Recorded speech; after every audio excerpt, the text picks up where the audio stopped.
Yeah, so I kind of know the basic premise and whatnot. Sure. You got the shtick. Yeah. Yeah. Cool. Rhyme or free, it doesn't matter to me. It's my bad poetry.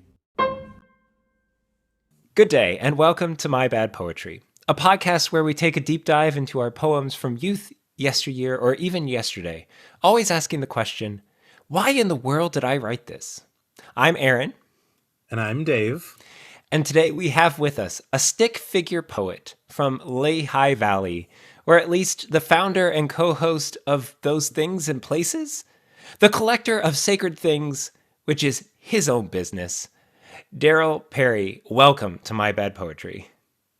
Thank you. I'm happy to be here. It's going to be really cool. Normally I ask, is there anything in this intro that we might have missed? This time I know I missed a lot. I was trying to do some twists and turns, but I gathered all these things and they ultimately ended up being ephemeral. So I let them go. I really thought you were going to make a comment about it being like, a stick figure, not a full-fledged picture of Darrell's life, but... No, I went the other way. You have a book out? I do. It's actually, I'm getting really sick of talking about it because it's well. At this point. Then moving on. Stick figure. No. I would be remiss if I did not. Of course. It came out in 2021, so it's been around for a while. But it's called Twists, Gathered Ephemera, as we may have alluded to earlier, possibly. It's basically a collection of kind of like the stuff that people seem to like the most at readings. Because you do a lot of public readings, right? I typically write to be heard, not to be read. Cool. Okay. Which means there's a ton of typos and misspellings and because I work on Google Docs, there's a lot of completely random things capitalized, which sure. I think that's my claim to fame right there is that I randomly capitalize totally just throughout the entire piece. It's not like an E.E. Cummings. There's great meaning behind this. It's literally just Google correcting and uncorrect. Exactly. Like I decided to put a line break and it capitalized it for no reason. Then I took the line break out. That kind of stuff. Yeah. That's amazing. I love that. Oh, wow. Is there anything else? A few things. Stick Figure Poetry is my quarterly online poetry journal. We take submissions. It's the email address to send those to is stickfigurepoetry@gmail or stickfigurepoetrysubmissions@gmail.com. I did not create that email address. My daughter did. So that's why it's like 3,000 miles long. I definitely cut that down. I can't even type that without misspelling it, honestly. Good luck to people who want to submit. That's half the challenge. You got to get it spelled right.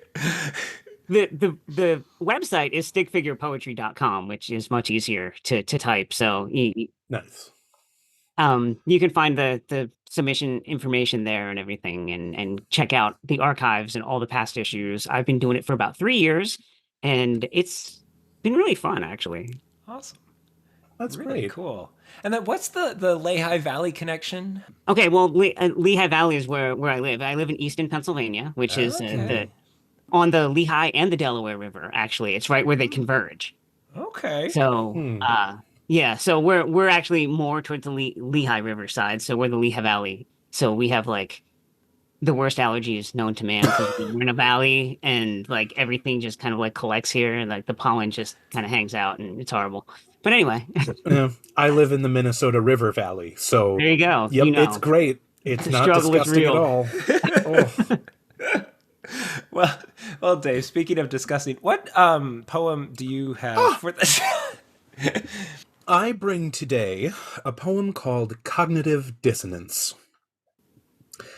A pacifist, opposed to violence, a huge fan of fictional wars and battles, a socialist praying for societal standards, hoarding resources in the land of Albion and Hyrule, a person doing his best to be anti-racist, watching space cowboys and heroes destroy alien homeworlds, a person hoping for an idealized world, making his fears come to life in the imaginary. Ooh. Dave. It's not terrible. It's not good. It's definitely bad. For your hastily written weekly shtick, this was very self-exploratory. Yeah, I liked it. I Yeah. was reading a science fiction book that had nothing to do with like battles or wars or anything. It was just a crew of a spaceship, and I thought, "Oh, I love this. This is so great. This is what I want from science fiction." And I was listening to this audiobook as I was playing a Star Wars game and shooting guns and hopping in tanks, and I was like, "Wow, this does not feel correct." Any insights or thoughts on Dave's hastily written poem for the week? Honestly, it sounds like the kind of stuff that a lot of people I hang out with would write. Well, fair enough. Yeah, I think that's a compliment. Definitely, definitely. Well, since I still hang out with them, obviously. All of Daryl's friends, if you write crap like I do, he's insulting you right now. I'm just saying. I'm just saying. What resonated with me is that exact dissonance of like the things I consume and enjoy reading and watching versus like the things I espouse to Right, your avoid. actual beliefs. It kind of brought to mind cowboy movies. Yes. Yeah. My dad watches nothing but cowboy movies, and there was actually I have a poem about this, which I'm not going to read today, but there was actually one point at which he said it must have been really scary for those people with all those Indians around. Oh no. And I was just horrified by the Yeah. Yeah. thought of Yeah. like the people in the equation. And that's why, like, science fiction, I love science fiction, but at its core, it's often about racism and a lot of sexism too. But like, we can't talk about our internalized racism, so we'll make an alien species and we can talk about racism that way, pretending like we've solved our problem. Yeah. So we, we've gone way off the rails.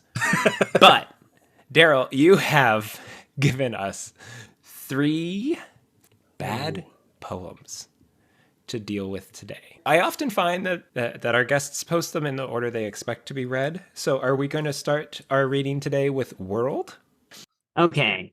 Yeah, this one I have no idea. I don't even remember this poem, actually. I found it in a random like 8.5 by 11 folded chapbook and actually had to like type it in because it does not exist digitally. So I'm gonna guess it's like 1993, 1994, maybe. That's Okay. incredible. Okay, very exciting. So, okay, world. I could have written this world into existence 1,000 times. Instead, I squat in filth and scratch pictures into the dirt with my toes, too crazy to be trusted with anything sharper than my own fat tongue. My wild eyes look upon the outside jealously. No, this world is far beyond my capacity. I could never have made it. I couldn't possibly have come up with anything crazier than I am. I understand that now. I love it. I love it. Oh boy. Um yeah, okay. That is the perfect description of this Yeah. poem. Oh my God, I Okay. totally agree. Totally agree. Walk us through this, Darrell. You said you don't remember when. You gave us a kind of an estimate, but do you have any sense of context of? Oh, of course I do. Oh, good. That's actually why I included it because there was my very first poem I ever wrote is what I was actually looking for. And it is similar to this, but it rhymes. So that would have been even Oh, worse. that would have been even But better. somehow, between when I first signed up for the podcast and when I sent you the information, I lost the single sheet of paper that it was on. It's Oh somewhere no! in it's like I must have filed it away somewhere that I don't remember, I guess. But the point is that this is your early 90s Gen X like scenario. We were listening to Pink Floyd and we loved One Flew Over the Cuckoo's Nest and Clockwork Orange. We were reading Bukowski. We were like venerating mental illness and alcoholism and thinking it was like the Right. coolest thing on earth. But I did. I mean, back then you didn't really talk about stuff like that the way we do now. We didn't have that kind of Yeah. that knowledge, that understanding of like, this is actually bad. Right. Right. We were total posers, is really what it boils down to. So the start of this sounds like kind of like, oh, I could have done this. My craziness, my wild eyes. But the turn seems to, are you acknowledging a bit of that poserness? Is there some self awareness here? I don't think so. I think Okay. it's just like, it's just how messed up the world really is, or was at that time, or how we perceived it. I mean, like, no, Right. looking at things now as compared to back then, like it's way worse now. There's way crazier shit out there now. No one would have come up with this dystopia. But I feel like that's always where you're at whatever generation you're in. Like I'm sure like No. like young people in the 1950s were like, oh my God, this world sucks and it's never like That's true. Yeah. Well, it's like the an optimist thinks that this is the best of all possible worlds, but a pessimist knows that it is. Hmm. Like this is the best of all possible worlds, and it still blows. I just keep coming back to the phrase, instead, I squat in filth. I honestly like I was like the most like suburban like privileged white kid that you can ever possibly imagine, and this is the kind of stuff that I was coming up with. Yeah. Oh. This is me singing Rent in high school and being like, ooh, I'm edgy, singing a Broadway musical. Okay, so there's quite a cockiness to the first three lines Absolutely. that I love, because it does really feel like that kind of first creative spark when you start out writing and you're like, oh yeah, I could totally do. Yep. Right. When like 30 years later, here I am looking at this thing going, yeah, like you knew everything.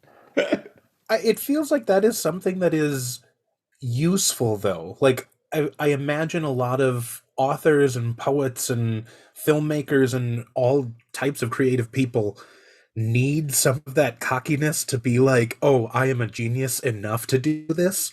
And then through growth, they can look back and go, oh, yeah, I was an idiot. I still am an idiot, but I'm learning.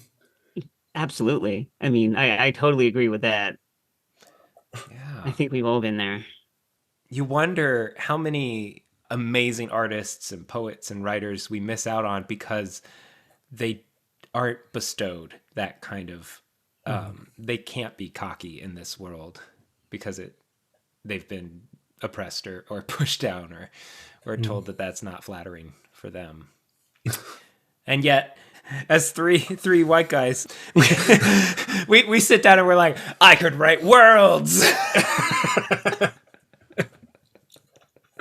Yep.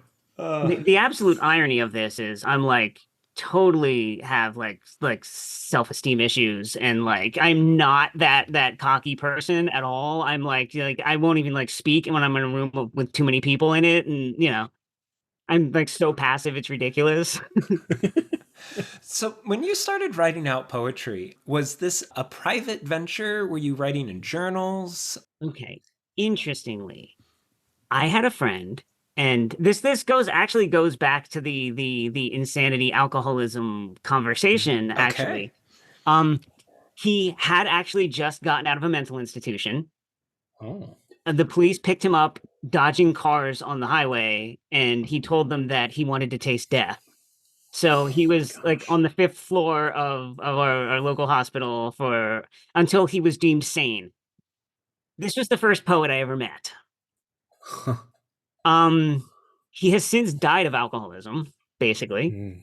And so this is the things that I'm like seeing from back then, and I'm kind of learning now. And well, not that I didn't know them before, Right. like over time, we learn these things that like, it really was a cry for help and it wasn't cool, but he was the cool friend that everybody wanted. Um, Turns out that I grew up constantly being told that I was a great artist and that I should Uh, pursue artistic things, drawing, that sort of thing. A friend of mine and I, we would draw comic books together, and what I realized eventually was that like he was better at me than the art part at the art part. Like Mm. I was constantly trying to catch up with him, but getting better all the time because I was trying to catch up with him and he was getting better. So really, but every time he had a plot issue, he would come and ask me for help. So I'm like, you know what? Maybe I'm good at the writing portion of this whole thing. So Ah. in high school, I was told by one of my English professors that I had a way with words and was like, I should really pursue this. So when I met this poet dude, he's like, you should start writing poetry. And I'm like, oh, no, no, no, I don't do that. I write fiction. Hmm. Mm. But eventually he wore me down enough that I started writing crap like this, but fortunately evolved from that. So Right, Sure, sure. right. Now, did you share a poem with the world? This poem titled "World." Did you share it with the world in any Oh way? no. I mean, No. we would print out little like chapbooks and things like that. Just basically, of course, because it was the 90s, we would run them off on a photocopier because, Mm. computers and Yes. printers weren't a thing back then.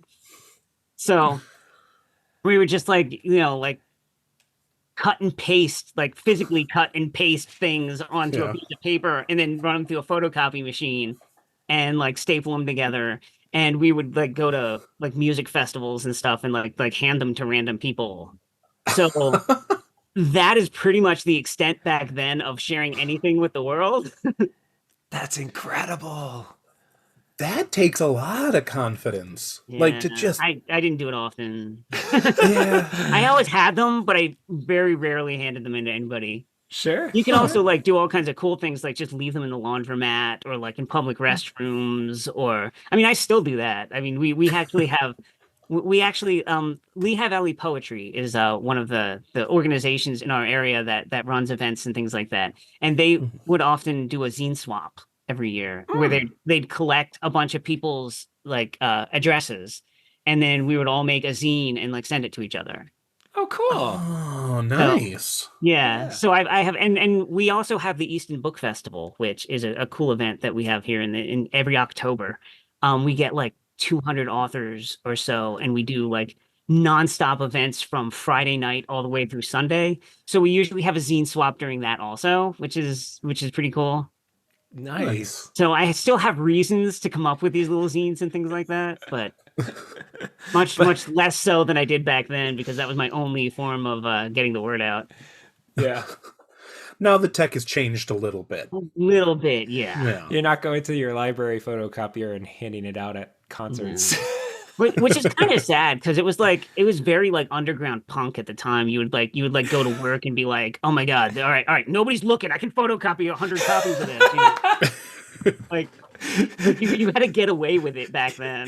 Stick it to the man. Now you can just print it out on your home printer and be like, yeah, whatever. All right, nobody cares. That's incredible. This is not subversive at all. Well, I mean, if you're writing stuff like this, it's still Subversive. subversive, submersive. It's a submersible. It could also be submersive. Yeah. I'm so good at words. Yeah, it really brings us into this world building. So, I'm looking at this next one, Oh and gosh. Oh God. I think we need to make sure we give ourselves plenty of time with this next one. So, could you please read for us Ambience and Cigarettes? I honestly don't know that I've ever read this one out loud. Oh, perfect. Ooh. Or any of these really, because they're so old. They come from before I was doing the live readings. So, all Sure. right, ambiance and cigarettes. The blue air around my head clogs my eyes and burns my throat. Ambiance and cigarettes. The constant buzz of sounds makes it too hard to concentrate, let alone think. I don't even know what that line means. Ambiance and alcohol. The two girls in the corner booth send encoded signals that I can't quite translate. Ambiance and love. The situation that confronts me is too much to bear for one poor lonely soul. Ambiance and cigarettes and alcohol and love, and a table in the corner with none of the above. God. Oh, and it had to rhyme at the end. It needed the rhyme. It needed the rhyme. Apparently. Oh God. Wow. Oh, Yeah, boy. there's a lot to unpack there that you really don't want to. Yeah, moving on. Next poem. Next. We must. This is our the burden we bear. Whew. Okay. Where to start? Dave, please start us off. Dave starts. Here's Dave, here's a question, because when Aaron read the title, he said ambience, and you read it as ambiance, Yes. and they're the same word, correct? But like, So, Well, now I'm when second I guessing think of like ambient, I think of ambient lighting or ambient sounds. but ambiance but is like ambiance. that's Yeah. like you know the room, the feeling of the room, kind of. And Yeah. they come from the same root, Yeah. but This would normally be my shtick to know, but are you guys saying shtick intentionally over and Yes. over again? no. Oh no! Stick Sorry. figure? Not at I think all. you just Sorry. have it in your head. Like It's my it's stick. cool if you wanna advertise me, go right ahead. Absolutely. Shtick, not stick. Close enough. Yeah, it's maybe it's the subliminal. You have your background stick figure do. poetry, and we're just reading it, and it's just coming. This does make me think, though, like on a deep emotional level, stick figure poetry submissions at gmail.com. Stick figure poetry submissions at gmail.com. You read that really well. I'm pretty good at reading. I know most of my letters, so Yeah, you know. I mean, look at me. I read it as ambient since. So, were you a frequenter to the bars? It was actually diners Okay. Okay. because that's basically all we had to do in the 90s in the small town that I grew up in. This would have been pre-outline cigarettes in Absolutely. We restaurants. would be in the smoking section. This is like a history Sure. lesson for you younger folks. Yeah.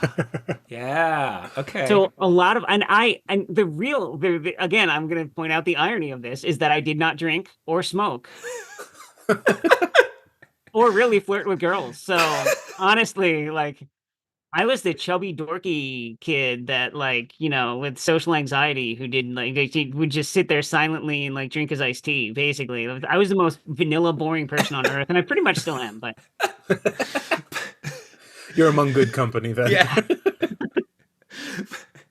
But you're writing poetry in an era and in a time where did you feel like it had to sound like this or look like this and reference cigarettes and alcohol? well, actually most of my friends smoked at that point. Okay. So I would actually be the only person that would ever have a lighter just because I was so sick of everybody trying to like bum lighters from everybody that around us.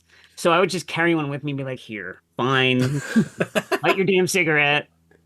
I was that person that like all the cigarette smoke would automatically waft right towards me, no matter where I was sitting. And then like as soon as I would move, it would change direction and come at me again. Like, yeah. I love that. That's like the pinnacle of social anxiety, to be like so nervous about your friend asking a stranger for a lighter that you're like, I'm going to have the lighter. You don't ask anyone else. And it evolved out of that to the point where I had a trench coat and I would have like everything in my pockets. I had a mini cheese grater in my pocket for a really long time. Like, because, you know, if your friend needs a cheese grater and you don't want him asking other people for one, right? You know? Yeah. Got to get that Parmesan fix. I know. I get it. Just say when. You So then this poem is aspirational for you to be I that guess it was guy? at the time. I don't know. I suppose. The way that the rhyming couplet at the end reads, it sounds like the table with the two girls has no cigarettes, alcohol, or love at that table. And yet, I feel like what you meant to say was that the person observing the scene is the one lacking. Oh, yeah. They're both in the corner, aren't they? Yeah, the two girls are in the corner booth. Yeah, So I thought didn't it was edit this very well. In 1990, whatever it was. how dare you leave that? Also, table is randomly capitalized. I like it. Yeah. Okay, so it's not just Google Docs.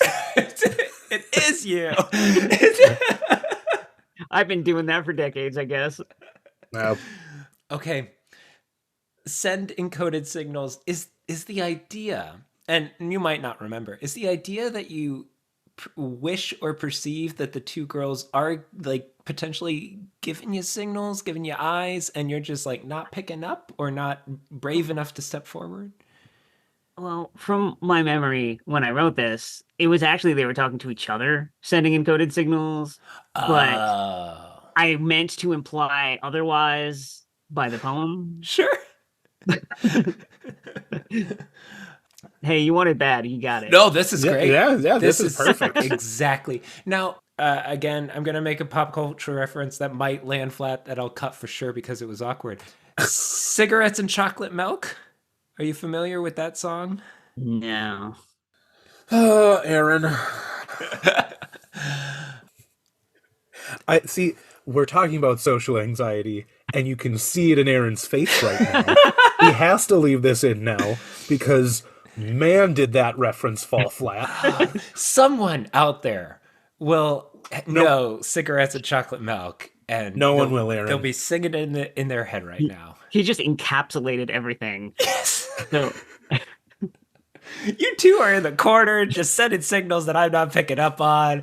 I'm in the corner with none of the above. That's how I feel right now. you didn't get the rhyme in though. Yeah, I failed at the rhyme. Dang it.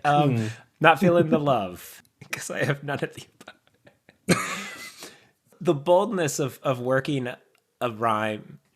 I did a whole lot more rhyme back then than I do now. Like even when I do rhyme, I'm not talking about way back when. I'm talking about now. If I do end up doing rhyme, I do it sporadically. Yeah, Like I will not end every line with a rhyme intentionally because it bothers me. sure. So the like one might be an end of a line, the one other one might be in the middle of the next line or whatever. So I don't like them to be consistent at all. That's just the way I prefer rhyme. I like that. Yeah. I think that's kind of fun because I sometimes struggle with that as well. Like, I can be reading some beautiful poetry that is calling to mind the human condition and helping me understand people, and then it's just like, really? Is that the word you wanted to use? Right. Or Yeah. you just needed a rhyme? So, okay, fine. Yeah. You do you. Yeah. It cannot be forced. It cannot even, and I feel like even when it's not forced, when you have it at the end of the line in every line, it looks forced. It just Yeah. feels forced, even if it's not forced. Yeah. And that's Yeah. kind of why I shy away from it. Sure. I've just noticed this poem has no punctuation. Oh, I didn't. I did that a lot. I Interesting. think I still do that a lot. I Okay. will. This is going to shock you, but I will use capitalization on the lines where punctuation should be before it. But Ah. of course, then there's random capitalization. It's very confusing. I love that. Yeah. I'm kind of thinking though that like with this, oh gosh, the structure of this. Uh, f- if you could see this, dear listeners, we have a couplet, a single line, a 3 line stanza, single line, 3 line, single line, 3 line couplet.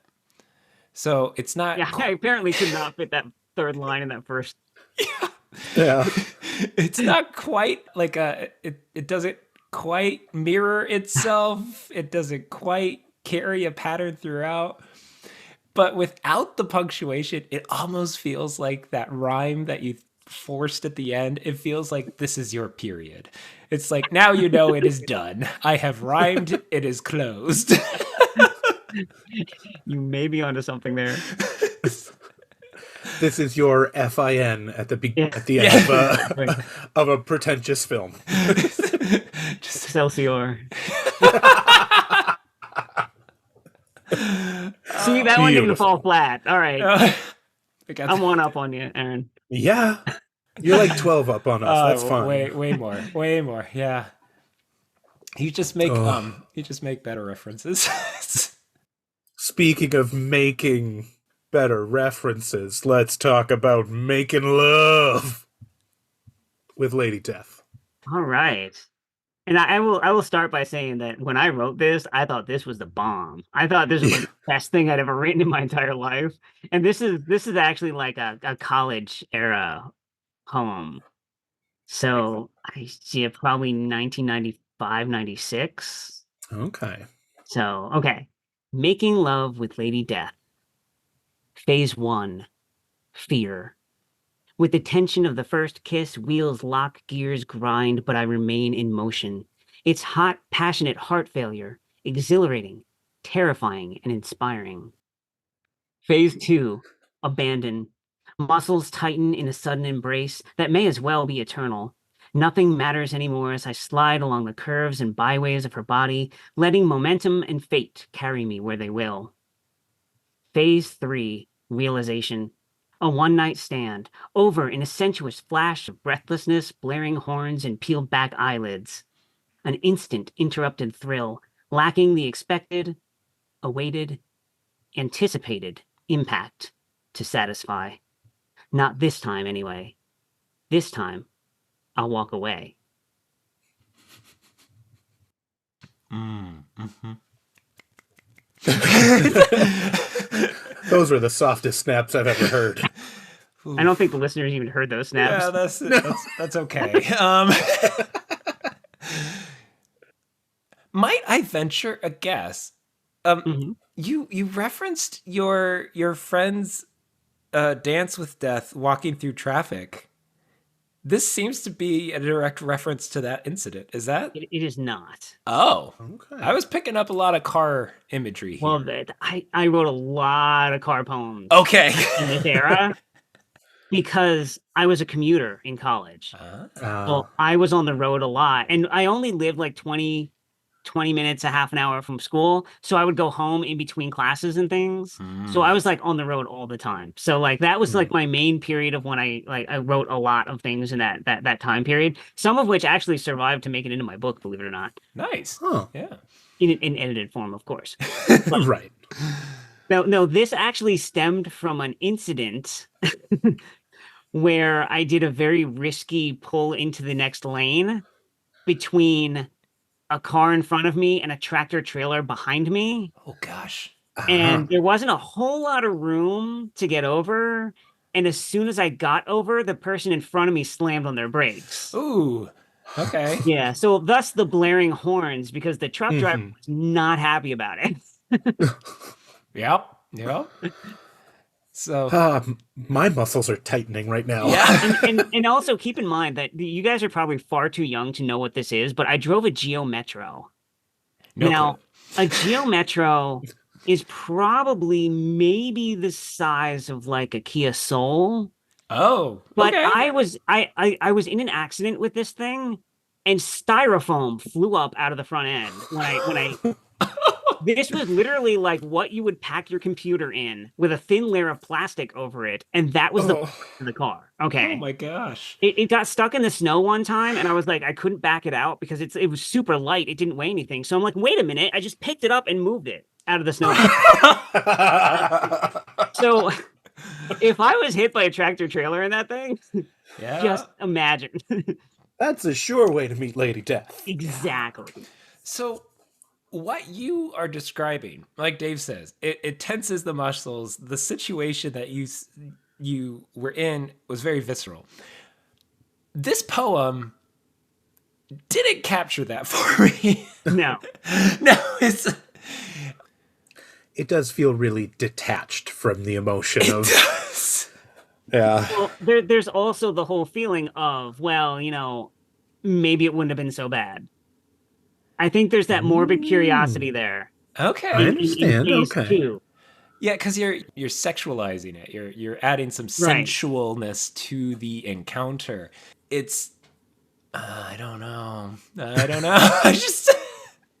I mean, like theoretically, I like the concept. I'm trying to figure out how this is so bad. Well, it just feels so purposefully split, but there's not like a change between the splits. With the phases. Yeah, it's like phase one, fear. it's already recognizing that it's going to be okay. Phase 2, abandon.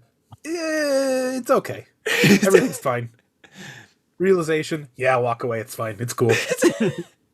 Maybe next time. Yeah. Maybe next time. Yeah.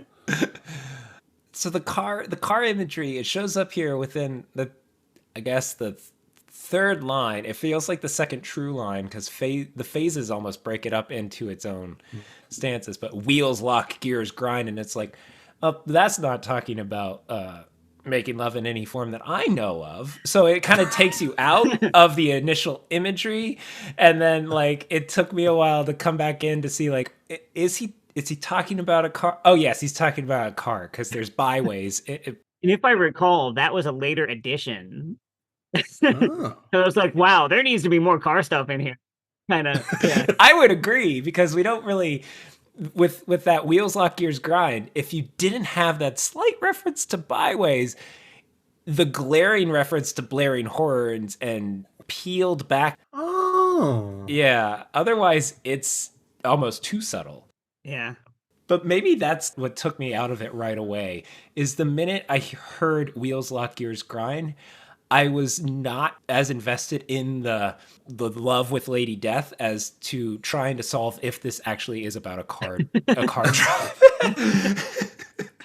That was my realization there. Nice. See, and I was going mechanical. Like I was making this a sci-fi Lady Death is an automaton. Like gears locking as May in have Lady been Death better, locking. actually. some cyberpunk sex scene right here, there, Dave. You know me so well, Aaron. That's a very niche genre, but okay. I know someone who writes that genre, actually. Nice. You should lend them this poem. Yeah. You have brought for us 3 very different bad poems. Yeah.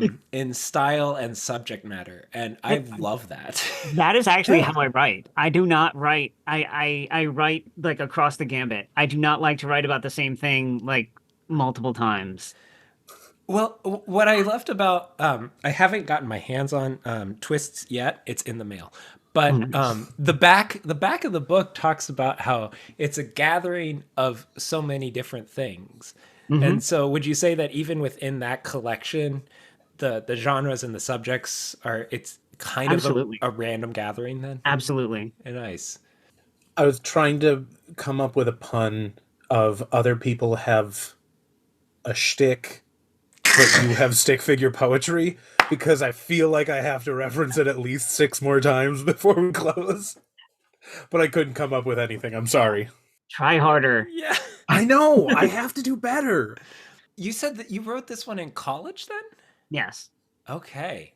That's why I really started doing the reading stuff. Okay. Like we had a small group that would gather, and the funny thing is back then I did not read well at all. Like I was, of course, being socially awkward, and like it was just like sheer nerves.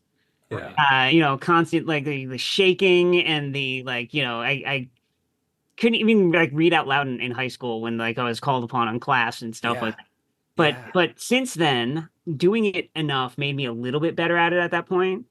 But it was not until about 20 years ago when I had a child that I really started getting good at reading out loud. Because once you've read out loud every night, and to an audience that would, while you're reading Harry Potter, go, "That's not Hagrid's voice. You did it wrong." Yep. There is no audience that can compare to that. So, like, nothing could be worse than that. So you just get that confidence level of like, "Oh yeah, my God, I can do this. This is no problem." Yes. These people aren't gonna attack me for it, for anything that I Right. So I'm not going to get heckled like I am when I screw up with my kids. Yeah. exactly. Yeah. Do you have any public readings on the books anytime soon? Well, interestingly, the daughter that I just mentioned that I was reading to actually had her first public reading last night. That's so cool. Wow. Her first feature reading was at our local Barnes & Noble. Wow. That's so awesome. Yeah. She's 20 now, so like she's not like a child. Yeah, but even still. But that's a proud papa moment, right? Yeah. Very much so. And actually, I believe I made that like proud poet papa because it's got Oh yeah. alliteration. I think that's the Yes. exact quote that I used on the Facebook page. That's so cool. Oh Nice. man. So has she seen these poems? Oh God, no.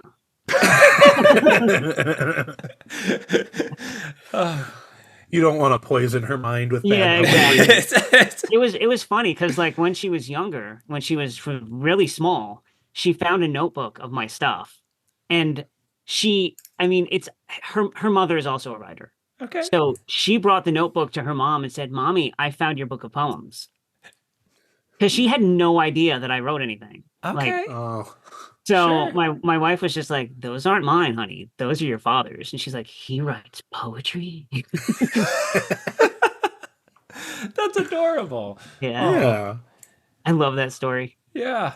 Does No. she have any work published online anywhere? She does not yet. Okay. I mean, like, Okay. not even in my journal. Well, I mean, way to not be a nepotist. I appreciate it. Darrell, this has been an incredibly fun time. I hope you have enjoyed your time with us today.